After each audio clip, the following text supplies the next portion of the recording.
This is Val from Core Conservation. I'm here at the building, and as discussed, I would like to point out a few things which hope you will find useful.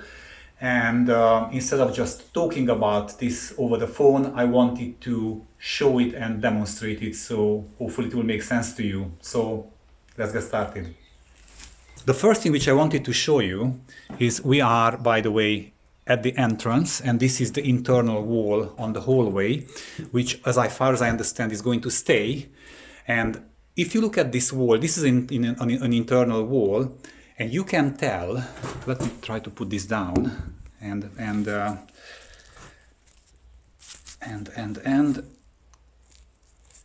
yeah.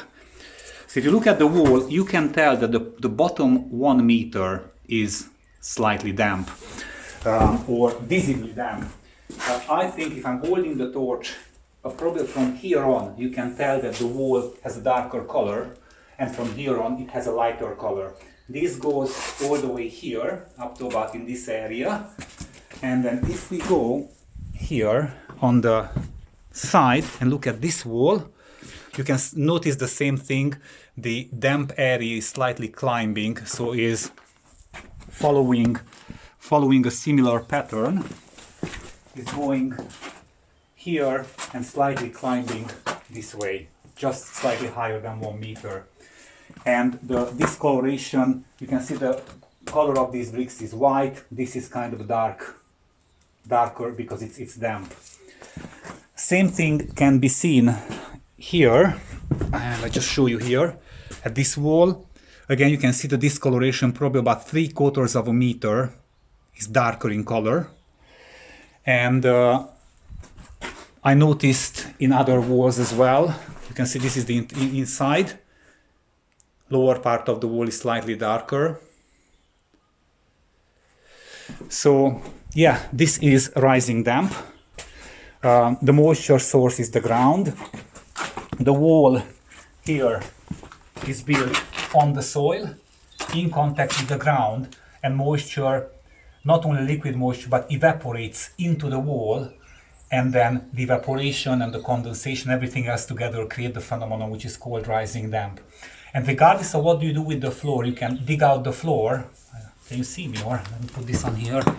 So you can still dig out the floor and put a limecrete floor in, and it will give you a nice dry floor. It will do. Basically, the walls are still going to be sitting on the damp soil and still going to absorb some of the moisture out. Now, because the new floor structure, what you plan to put in, some of this moisture from the ground is going to be taken away from the walls and is going to evaporate upwards. So some of the moisture is going to help the breathing floor structure, is going to help the wall, but it's not going to solve the problem, not by a long shot.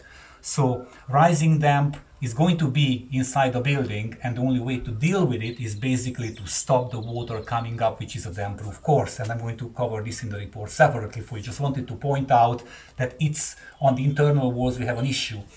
And the reason why I was pointing out this on the internal walls, because it's not subject to anything else. It just has the moisture rising from the ground.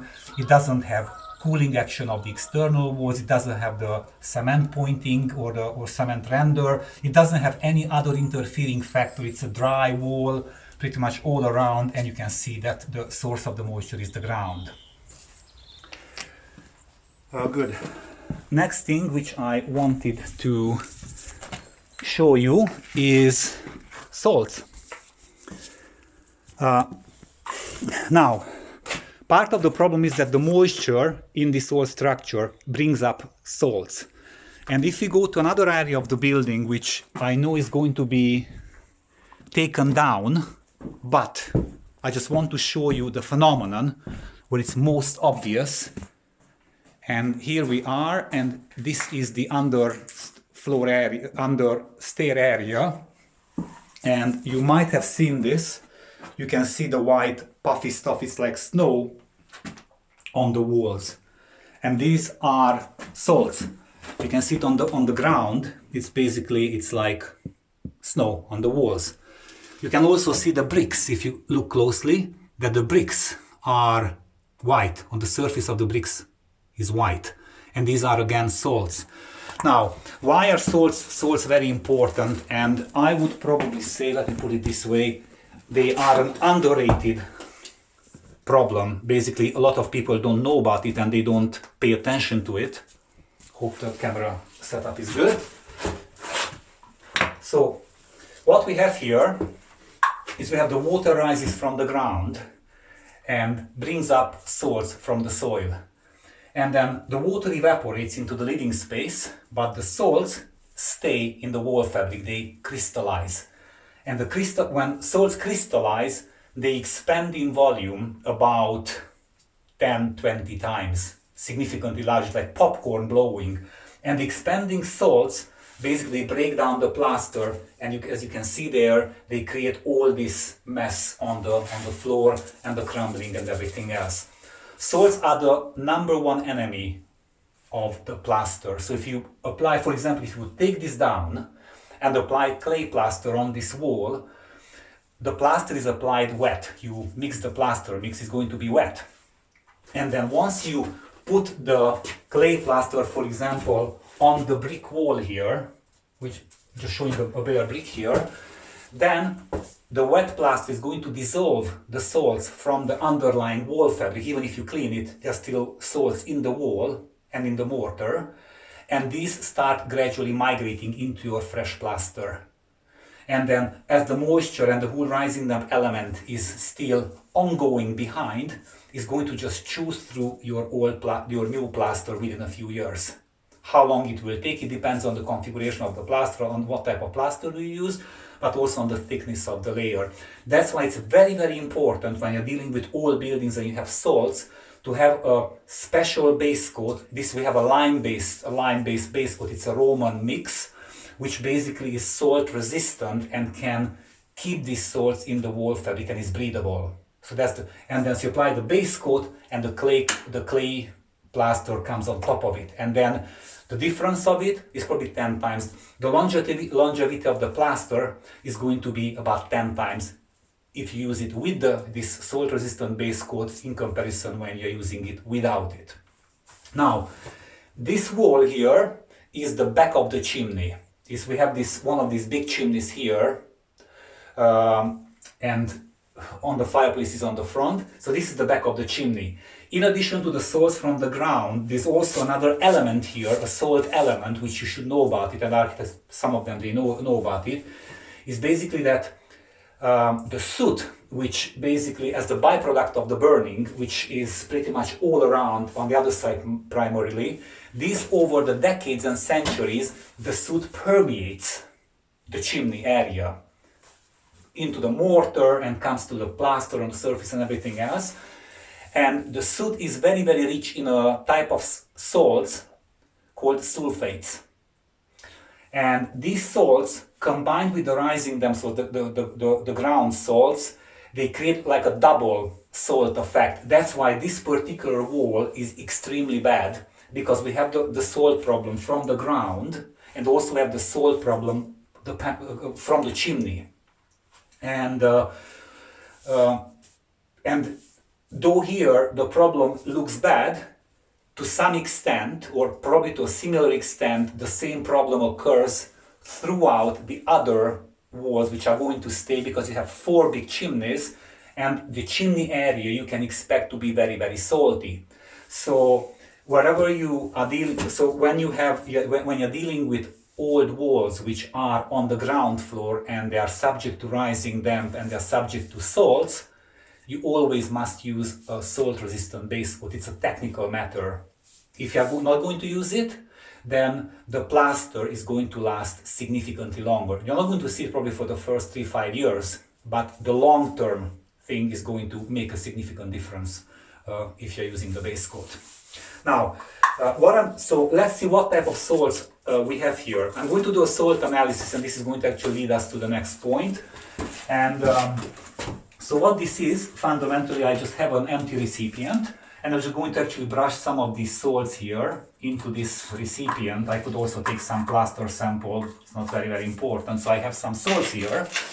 And then if we go back to the lobby area, whole area, I already prepared, have taken similar samples from these internal walls, which are not chimney walls. And what we have here, let me just show you and move the camera slightly down. Here we go. I think that's fine. Yeah, that's good enough.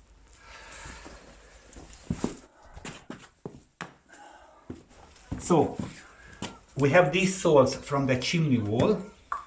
I have taken some sample from this internal wall by just scooping some mortar like this into this and diluted with distilled water, which is salt-free. And I have taken another sample from this wall, so both of them are two independent internal walls. And because I have prepared to make it fast, you can see that basically this is already, the sediment is at the bottom. And I'm going to do the same. This is the salt. Just add some water and dilute it. This is going to take just a minute. So we have salty water, the salts are diluted in the water. So we have this wall, that wall, and the third wall. And in order to do the salt test to see how much salts we have and what type of salts we have in the walls, we are doing the test with basically testing for three types of salts. First of the chlorides, which are fundamentally sea salts. This is you get in seaside towns or sea spray. So this is actually plain table salt. This is the purple one is called nitrates. These are from rising damp, primarily coming from decayed matter and the farming areas. If this was a farming area, we had a lot of pee and poo going into the ground, diluted by the water during the past century or something like that. And this basically eventually ended up carried up by rising damp into the wall fabric. So if this happens, then this is going to show.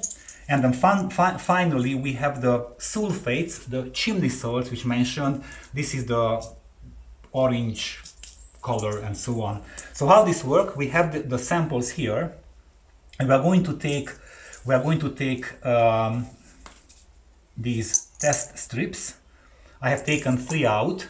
The original color is pink, and then if we, let's just put it here, this is this side, this is the other side, and then here is the chimney salt in the center. So I'm taking the sample, I'm dabbing it in like this, and we need to wait 2 minutes with this one. So this is this wall, the other one is the chimney wall, and the third one is the other wall, and we just need to wait. Then I'm going to test it for the nitrates. This is from the rising damp type of salt, so primarily from the ground. I need 1, 2, and 3. These are, as you can see, they are snow white initially, and they change to shades of purple if nitrate salts are in the masonry. So I'm taking this white strip, kind of dab it in and let it dry. Now with this we only need 1 minute. Because they act faster, that's the manufacturer's directions. This is the second one, and finally this is the third one. Good. And finally we have the sea salts. These are brown. I have 3 of them here, and if there are any sea salts or any sea salts yet, is going to change to shades of yellow, almost white. And the procedure is the same. Just dab it in and leave it there. This is the chimney wall, and leave it there. And finally this wall here, and leave it there. Here we go. So we are done. About 2 minutes anyway. We started with the sulfates, which we need to wait the longest. And here are the results and some comments. I'm just going to take the camera. So what we can see from here, let's zoom it in a bit. Come on. Good. as you can see, this wall here, the first wall, has loads of purple nitrates. This is the moisture, the source rising from the ground, and it's dark, basically. There are not too many sulfates here, so you can see that the color is stayed pink. And there are some salts, chlorides, because the brown one bit changed to yellow, that bit. Now, if you go to the chimney area, this is the second one, we can see that here we have the color changed to orange. So we have an orange, which means we have sulfates. The other one, you can see the pink in comparison. So here we have nitrates and sulfates, which means that, as explained earlier, we have the rising damp mixed with the chimney salts together in very high concentration.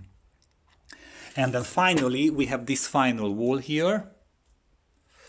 And this shows a similar story. We have rising damp, the purple. We have no sulfates because it stays pink. And then we have a bit more sea salts, which are just normal salts. Why? Probably animals had some salts, and anyway, it is what it is. So fundamentally, we can conclude from here that all three walls, every single wall has a lot of purple nitrate salts, which are coming from the ground. The chimney area, the center one, is loaded with sulfates. And by the way, the puffy salts, they look like sulfates, by the way, that's how they look like. And then we have a bit of chimney salts as well.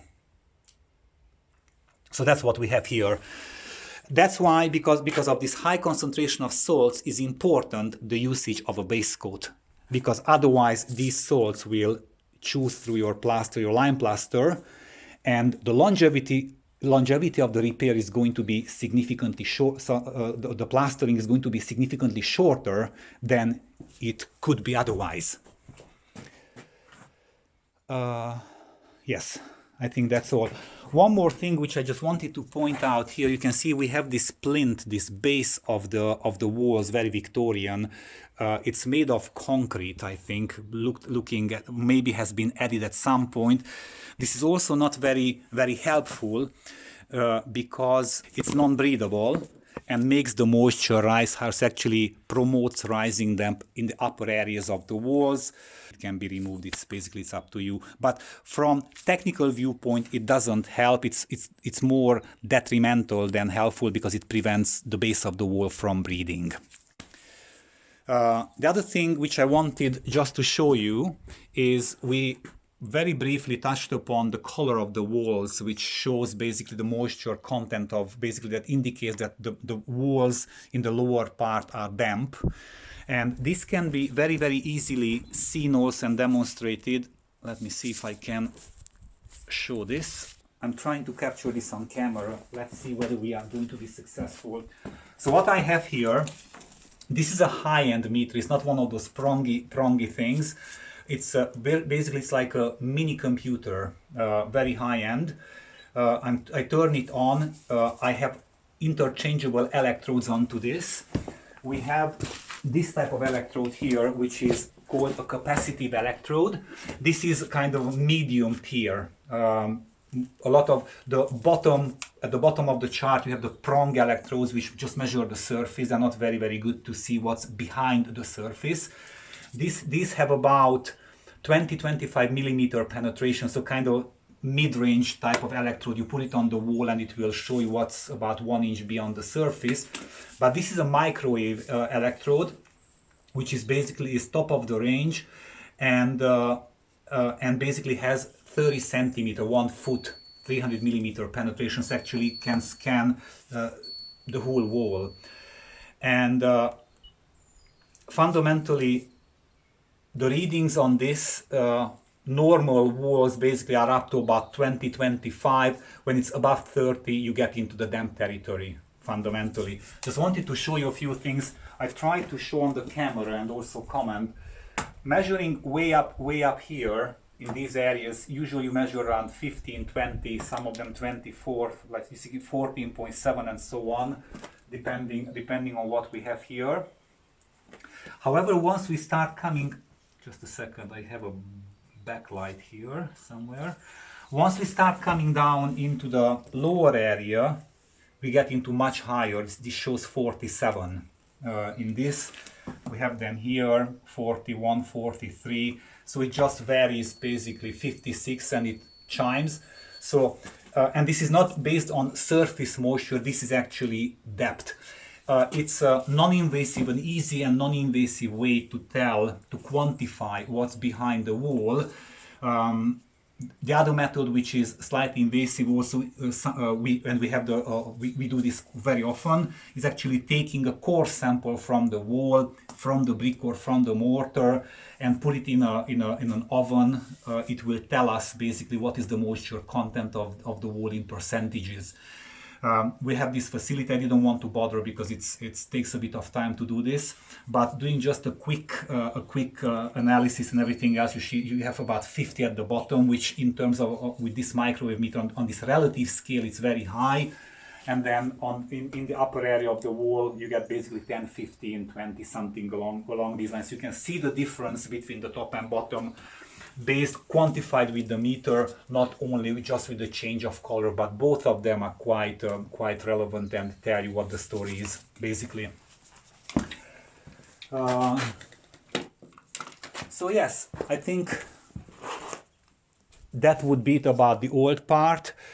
Some of my suggestion would be that on these internal walls, use the salt-resistant base coat.